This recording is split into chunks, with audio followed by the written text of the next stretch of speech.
Oui, les Européens, effectivement, sont en train d'essayer de montrer leurs muscles.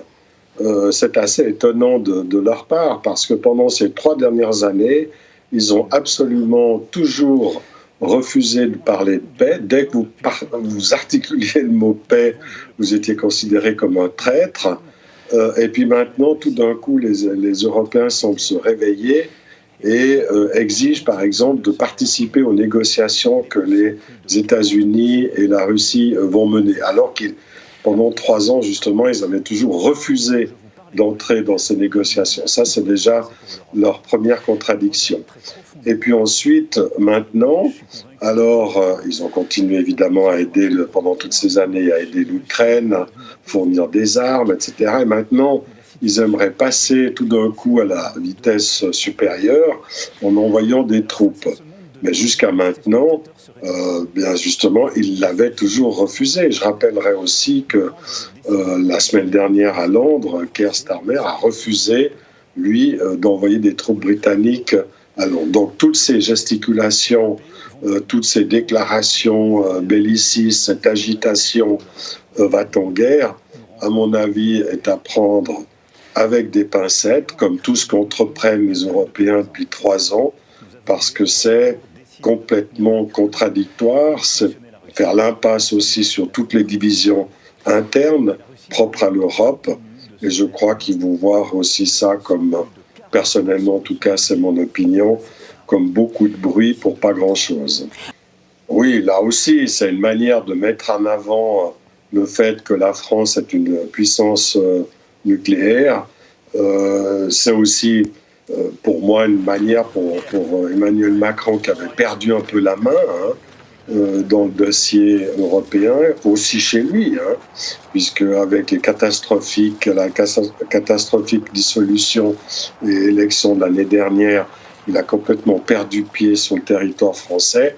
Et maintenant, pour regagner un peu de crédit, comme je l'ai dit, il est en train de montrer ses muscles, d'exhiber sa puissance nucléaire. Mais il faut quand même savoir que la puissance nucléaire française face à la puissance nucléaire russe ne pèse pas grand-chose.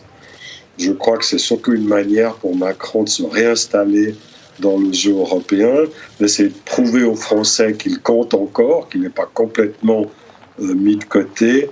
Et je dis, pour moi, c'est essentiellement de la gesticulation, parce que jamais la France ne sera en mesure d'exercer réellement cette capacité nucléaire, parce que sinon, simplement, la France serait réduite en cendres.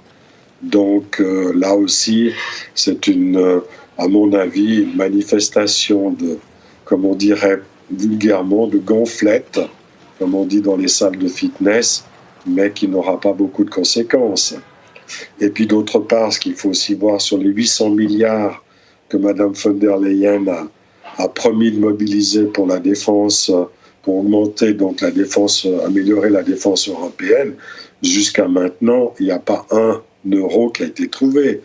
Alors, ces 800 milliards restent encore à être concrétisés. Quand on connaît le montant de l'endettement des pays européens, on peut avoir beaucoup de doutes sur leur capacité à mobiliser autant d'argent.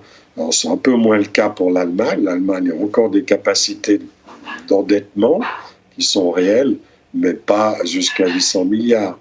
Donc, je crois qu'il faut prendre ces déclarations européennes comme une manifestation on va dire, de ressentiment du fait que l'Europe a été exclue expressément des négociations qui s'ouvrent actuellement entre les États-Unis et la Russie. Pour moi, la réponse est non. Les Européens pratiquent depuis trop longtemps ce que j'appelle la diplomatie du kérosène. C'est à la fois la diplomatie du kérosène, qui consiste à se déplacer sans arrêt pour tenir des sommets ici ou là. Donc là, il y en a eu 2 la semaine dernière, 1 cette semaine, il y en aura d'autres, je pense, la semaine prochaine. Donc on fait des sommets, on se réunit à 15-20 chefs d'État avec des grands flancs-fonds, tous les drapeaux dehors, on parle beaucoup, mais en réalité, les actions concrètes sont pratiquement nulles. Donc c'est de l'agitation, on dépense beaucoup, alors là, tout d'un coup, il n'y a aucun problème Hein, il n'y a plus de questions d'écologie ou de mesures climatiques, etc. On n'arrête pas de se déplacer. Je dis ça ne sert à rien parce qu'en fait, ils ne font que de discuter entre eux. Ils se retrouvent toujours les mêmes 15 à 20 autour de la table. On ne sait pas ce qu'ils se disent puisqu'ils se connaissent déjà si bien, puisqu'ils n'arrêtent pas d'être en caucus permanent.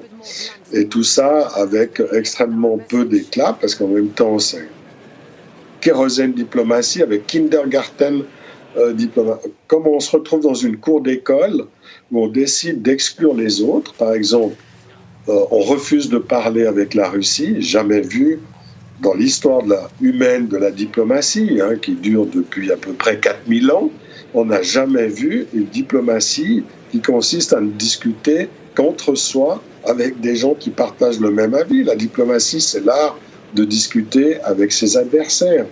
Donc, tant que l'Europe reste dans cette dimension auto-centrée, nombrilique, eh bien, elle a peu de chances de retrouver une efficacité sur la scène internationale, peu de chances de pouvoir nouer des nouveaux rapports. Je rappelle aussi, si vous prenez le contexte actuel, que l'Europe est en train de se battre contre la Russie.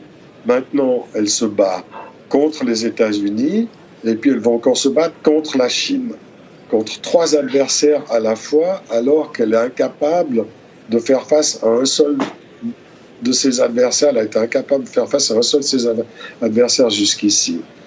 Donc ça montre ce que j'appelle aussi l'incompétence géopolitique, malheureusement, des élites du leadership européen en ce moment. Mais tant que vous n'avez pas cette capacité de réflexion stratégique, d'analyse des problèmes au niveau global, vous pouvez voter toutes les centaines de milliards d'euros de dépenses militaires que vous voulez, ça ne sert à rien.